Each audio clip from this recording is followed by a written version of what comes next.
My dad told me to stop chasing dreams. Now he brags about mine. I still remember that night like it happened yesterday. I was sitting in the kitchen, laptop open, watching a tutorial on video editing. I told him I wanted to quit my accounting job and start a YouTube channel. He looked at me like I'd lost my mind. "You think you'll pay bills with likes and comments?" he said. "Be realistic, son. People like us don't get lucky." His words hit hard. I'd always admired him. A construction foreman who worked long days and believed in security above all. But I couldn't shake this pull toward storytelling. So I saved money quietly, stayed up till 2 a.m. editing clips, and posted my first video.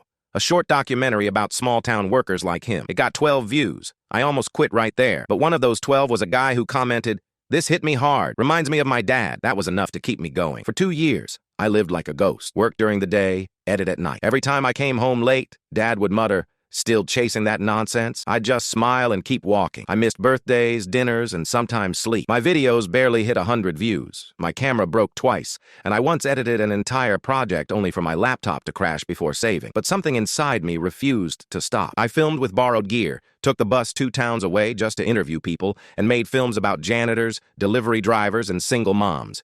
People whose stories went unheard. I think that's when my content found its heartbeat. Slowly, things changed. My videos started getting traction. 10,000 views, 50,000. Then one morning, I woke up to an email, a brand deal. Nothing huge, but enough to pay rent for a month. When I told Dad, he raised an eyebrow and said, "So people actually pay for that stuff?" I nodded. He didn't say much, but I caught him watching one of my videos later that night. The turning point came when I released a short film called Hands of Stone, a story inspired by him, about blue-collar fathers who give everything but rarely hear "thank you." I used his old gloves as a prop, and even recorded the sound of his hammer hitting steel. It blew up overnight. Millions of views. My phone exploded with messages from people saying, "This made me call my dad." The local paper reached out for an interview. I didn't tell Dad right away, but the next weekend, I saw him outside with the neighbors, showing them the video on his phone, saying, "That's my boy. He made this. That's about me." I stood by the door, pretending not to cry. After that, everything shifted. He started calling me director every morning, half teasing, half proud. When I got invited to speak at a small film festival,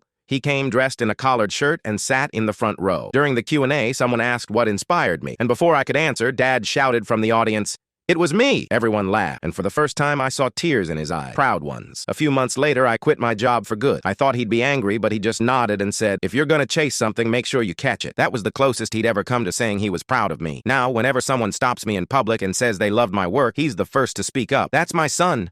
Told him to follow his dream." He says it like he never once told me to stop. I let him have that version of the story, because I know deep down he wasn't wrong to worry. He just didn't want to see me fail like he once did. Turns out we both wanted the same thing all along, a life we could be proud of. I just took the longer route to get there. And now, every time I see him sharing my videos with that proud little smile, I realize something. I didn't just chase my dream.